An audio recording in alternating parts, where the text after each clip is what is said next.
ಒಟ್ಟಿಗೆ ಬಂದು ಇಲ್ಲಿ ನಿಂತಿದ್ದೀರಾ? ಇಷ್ಟೊಂದು ಬಣ್ಣದ ಪಿಪ್ಪಿ ಇಟ್ಕೊಂಡಿದ್ದೀರಾ? ಇವತ್ತು ಯಾರ್ದಾರ ಹುಡ್ದಬ್ಬನ?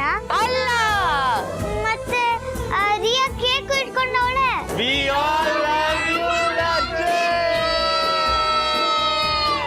ನಾವೆಲ್ಲರೂ ನಿನ್ನ ತುಂಬಾ ತುಂಬಾ ಪ್ರೀತಿಸ್ತೀವಿ. ನೀವೆಲ್ರೂ ನನ್ನನ್ನು ಪ್ರೀತಿಸ್ತೀರಾ ಅಂತ ನಂಗೆ ಮೊದ್ಲಿಂದನೂ ಗೊತ್ತದೆ. ಆದ್ರೂ ನೀವ್ಯಾಕೆ ಈ ತರ ಬಂದು ಹಿಂಗೆಲ್ಲ ಹೇಳ್ತಾ ಇದ್ದೀರಾ? ಯಾಕೆ ಅಂದ್ರೆ ನೀನೊಂದು ಅಪರೂಪದ ವಜ್ರ, ಅದಕ್ಕೆ.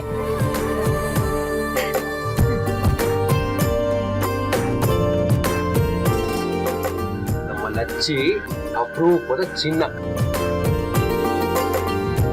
ಯಾಕಂದ್ರೆ ನಮ್ ಲಚ್ಚಿ ತರ ಹುಡುಗ ಈ ಪ್ರಪಂಚದಲ್ಲಿ ಎಲ್ಲೇ ಹುಡುಕಿದ್ರು ಸಿಗಲ್ಲ ಅಂತ.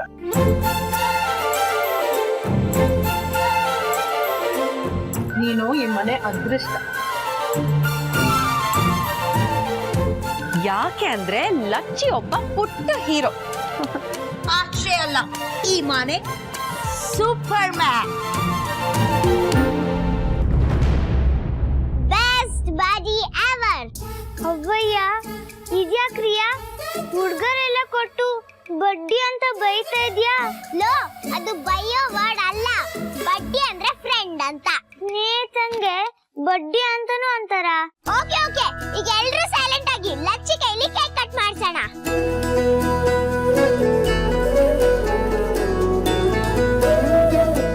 ಕೇಕ್ ಕಟ್ ಮಾಡು ಲಚ್ಚಿ.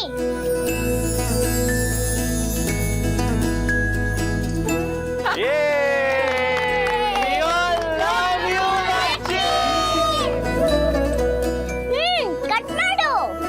ಅವನು ಹೆದರ್ಕೋತಾ ಇದ್ದಾನೆ. ರಿಯಾ, ನೀನ್ ಅವ್ನ ಕೈ ಹಿಡ್ಕೊಂಡು ಕಟ್ ಮಾಡ್ಸು. ನೋಡೇಡು, ಈ ಕೇಕ್ ಬರೀ ನಮ್ ಲಚ್ಚಿಗೆ ಮಾತ್ರ. ಅವನೇ ಕಟ್ ಮಾಡ್ಬೇಕು. ಕಟ್ ಮಾಡು ಲಚ್ಚಿ.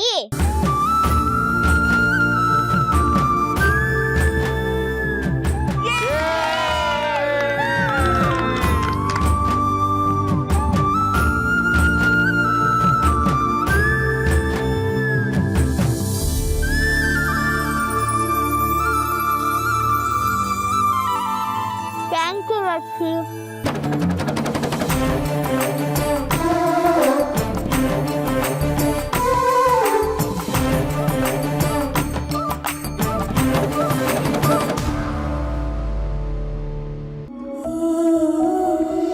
ಲಚ್ಚಿ,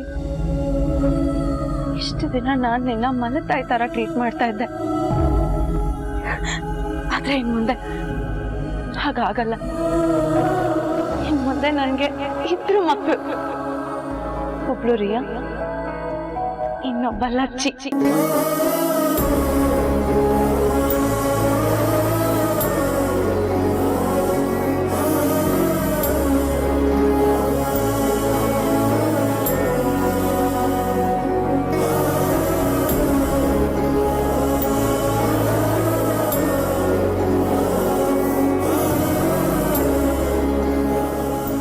ಯಾವತ್ತೂ ನಾನು ನಿನ್ನ ನೆಗ್ಲೆಕ್ಟ್ ಮಾಡಲ್ಲ ಲಚ್ಚಿ.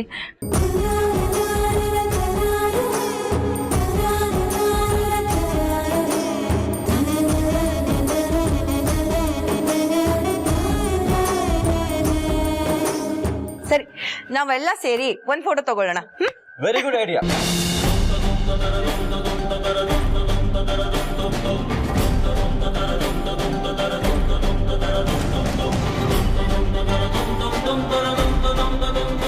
ಎಲ್ಲರೂ ಲಚ್ಚಿ ಅನ್ನಿ. ಲಚ್ಚಿ.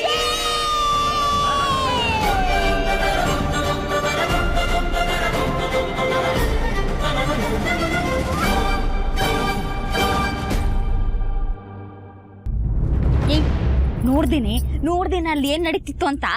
ನೋಡ್ರಿ ಕಣವ, ಓ ಆನಂದ ಆಯ್ತು. ನಮ್ ದರ್ಶಕನ ಬಿರುತಿ ಮಾಡಿದ್ ನೋಡಿ ಹಾಲ್ ಕುಡ್ದಾಗಾಯ್ತು. ಆ ಯಮ್ಮುದೇವಿ, ಈ ಮನ್ಯಾಗೆ ನಿನಗ್ ಸಿಗ್ಬೇಕಾದ್ ರಾಜುಗ ಅವಳಿಗೆ ಸಿಗ್ತೈತಿ ಕಣಿ. ನಂಗೇನ್ ಸಿಗ್ತದೆ? ನೀನು ಸಂಗಮಪ್ಪನ್ ಮೊದ್ಲು ಅನ್ಮಕ್ಕೆ ಎಲ್ಲ ಸಿಗ್ತೈತಿ ತಾನೆ. ಆದ್ರೆ ನಾನು ಅವ್ರ ಮಗ ಅಲ್ವಲ್ಲ. ಅಯ್ಯೋ ಅನ್ಯ ಕತ್ತಿ, ಇನ್ನೊಂದ್ ಕಿತ್ತಂಗ್ ಏನಾರ ಅಂದ್ರೆ ಬಾಯ್ ಮೇಲೆ ಹಾಕ್ತೀನಿ. ನೀನು ಇದೇ ತರ ಸುಳ್ಳು ಪಳ್ಳು ಹೇಳ್ಕೊಂಡು ಕಿತಾಪತಿ ಮಾಡ್ತಿದ್ರೆ ಅದ್ಯಾವ್ರು ನಿನ್ನ ನಾಲ್ಕರ ಮೇಲೆ ಬರೆ ಎಳಿತಾನೆ. ಯಾವ್ದ್ಯಾವ್ರು ಇಲ್ಲ, ದಿಂಡ್ರು ಇಲ್ಲ. ಬುದ್ಧಿವಂತಕನೆ ದ್ಯಾವ್ರು, ದಡ್ತಾನೇನೆ ದಯ್ಯ. ನಿನ್ ತಮ್ಮಯ್ಯ ಲಚ್ಚಕ್ ನಾನ್ ನಿಮ್ಗೆ ಆಗಿರಕ್ ಬಿಟ್ಬಿಡವ. ಅದೆಂಗಾಯ್ತದೆ? ನನ್ ಪ್ಲಾನ್ ಎಲ್ಲ ಕೊನೆಗಳಿಗೆಯಲ್ಲಿ ಕೊಲೆ ಮಾಡೋಳೆ. ಕೈಗೆ ಬಂದ್ ತುತ್ತಾಗ ಬಾಯಿಗೆ ಬರಕ್ ಬಿಡ್ಲಿಲ್ಲ ಅಂತವಳನ್ನ ನಾನ್ ಮಾತ್ರ ಸುಮ್ಕೆ ಬಿಡೋಕಿಲ್ಲ. ಮತ್ ಇನ್ನೇನ್ ಮಾಡ್ತೀಯವ್ವ? ಇನ್ನೊಂದ್ ತಿಂಗಳಿನಾಗೆ ಈ ಮನೆ ನೆಮ್ಮದಿನ ಕಾಲಡಿ ಹಾಕೊಂಡು ತುಳಿಲಿಲ್ಲ ಅಂದ್ರೆ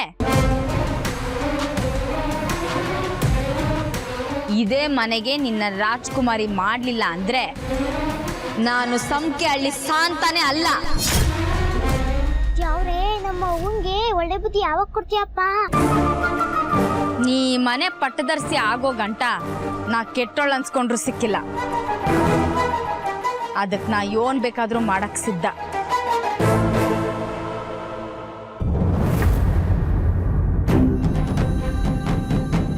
ನನಗಂತೂ ತುಂಬ ಯೋಚನೆ ಆಗ್ಬಿಟ್ಟಿತ್ತು. ಸದ್ಯ ಯಾವ ತೊಂದರೆನೂ ಇಲ್ಲದೆ ಹೊರಗೆ ಬಂದ್ಯಲ್ಲ. ನೀನೇನ್ ನನ್ನ ಬಿಡ್ಸಕ್ ಬಂದಿಲ್ವಲ್ಲ.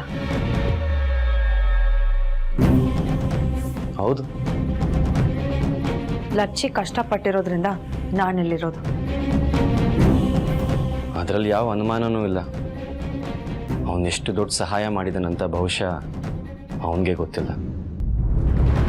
ಓ ಗಾಡ್, ನನಗಿನ್ನೂ ಆ ಸೆಲ್ ನೆನ್ಸ್ಕೊಂಡ್ರೆ ಜ್ವರ ಬರೋ ಥರ ಆಗುತ್ತೆ. ನಾನಿನ್ನೂ 3 ದಿನ ಅಲ್ಲಿದ್ದಿದ್ರೆ ನನ್ನ ಗತಿ ಏನಾಗ್ತಾ ಇತ್ತೋ ಏನೋ. ನೀನು ಇಷ್ಟು ಈಸಿಯಾಗಿ ಹೊರಗೆ ಬರೋಕ್ಕೆ ಲಚ್ಚಿ ಒಬ್ಬನೇ ಅಲ್ಲ, ಆ ಬದ್ರಿನಾಥ್ ಕೂಡ ಕಾರಣ. ನಿಮ್ಮ ಡ್ಯಾಡಿಂದನೇ SP ಗಳ್ನ ಅಲ್ಲಾಡ್ಸೋಕ್ಕಾಗಲಿಲ್ಲ. ಅಂಥ ಟೈಮಲ್ಲಿ ಬದ್ರಿ ಅಲ್ಲಿಗೆ ಬಂದು SP ಗಳ ಜೊತೆ ಮಾತಾಡಿ FIRನ ಪೋಸ್ಟ್ಪೋನ್ ಮಾಡಿರಲಿಲ್ಲ ಅಂದರೆ ಇನ್ನೂ ಎಷ್ಟು ದಿನ ನೀನು ಜೈಲಲ್ಲಿ ಇರಬೇಕಾಗ್ತಿತ್ತು, ಇನ್ನೂ ಏನೇನು ಅನುಭವಿಸ್ಬೇಕಾಗ್ತಿತ್ತು. ಆ ಬದ್ರಿ ನಿಜವಾಗ್ಲೂ ನಮ್ಮ ಪಾಲಿಗೆ ಆಪತ್ ಬಾಂಧವ ಆಗ್ಬಿಟ್ಟ.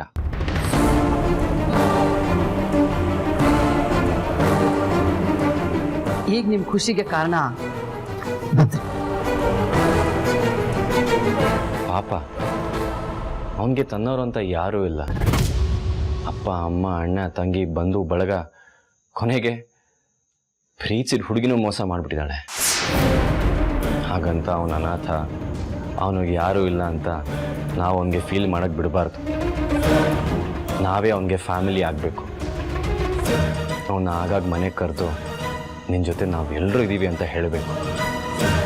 ಅವನಿಗೆ ಒಂಟಿತನ ಫೀಲ್ ಆಗೋದಕ್ಕೆ ನಾವು ಬಿಡಬಾರ್ದು ದೀಪಿಕಾ.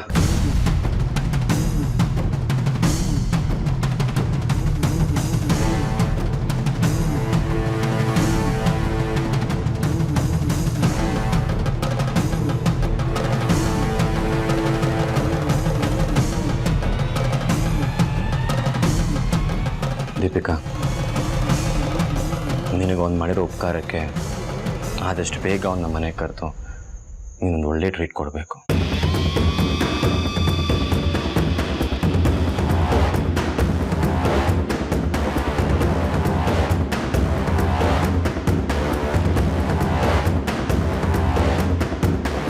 ಗಾಡ್, ಇದೆಲ್ಲಿಗೆ ಹೋಗಿ ಮುಟ್ಟುತ್ತೋ, ನನ್ನನ್ನು ಏನು ಮಾಡುತ್ತೋ ಗೊತ್ತಾಗ್ತಾ ಇಲ್ಲ.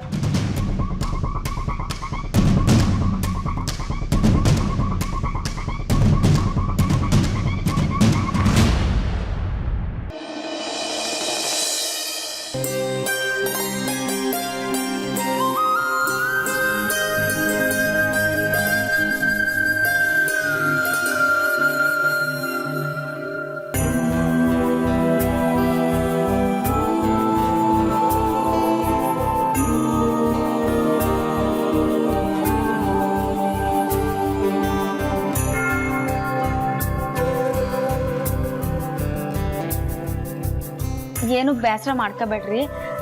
ಮನ್ಯಾಗ ಹಂಗೆಲ್ಲ ಆದ್ಮ್ಯಾಕೆ ನಾನು ಮಗಿನೂ ಏನೂ ತಿಂದಿರ್ಲಿಲ್ಲ. ಅಪ್ಪರ ಹಸುವಾಗೋಗಿತ್ತು. ಅದಕ್ಕೆ ಎಲ್ರೂ ಊಟ ಕುತ್ಕೊಳ್ಳೋಕೆ ಮುಂಚೆಯೇ ಇಟ್ಕೊಬಿಟ್ಟೆ. ಛೇ, ಇಲ್ವೇ ಇಲ್ಲ. ಹಸ್ತಾಗ ಊಟ ಮಾಡೋದೇ ಧರ್ಮ. ದಿಟ್ಟವಾಗ್ಲೂ ಪಾಪ ಏನೂ ಇಲ್ಲ ತಾನೆ? ಹಾಗೆಲ್ಲ ಏನೂ ಇಲ್ಲ. ಹಾಂ ಶಾಂತಮ್ಮ, ಆಸ್ಪತ್ರೆಗೆ ಕಾಲ್ ಮಾಡಿದ್ದೆ. ನಿಮ್ಮ ಗಂಡ ಔಷಧಿಗಳಿಗೆ ಸ್ಪಂದಿಸ್ತಿದ್ದಾನಂತೆ. ಪಲ್ಸ್ ರೇಟ್ ಕೂಡ ನಾರ್ಮಲ್ ಆಗಿದೆ ಅಂತ ಹೇಳಿದ್ರು. ಸಾಯಂಕಾಲ ಹೋಗಿ ನೋಡ್ಕೊಂಬರೋಣ. ಊಟ ಮಾಡು.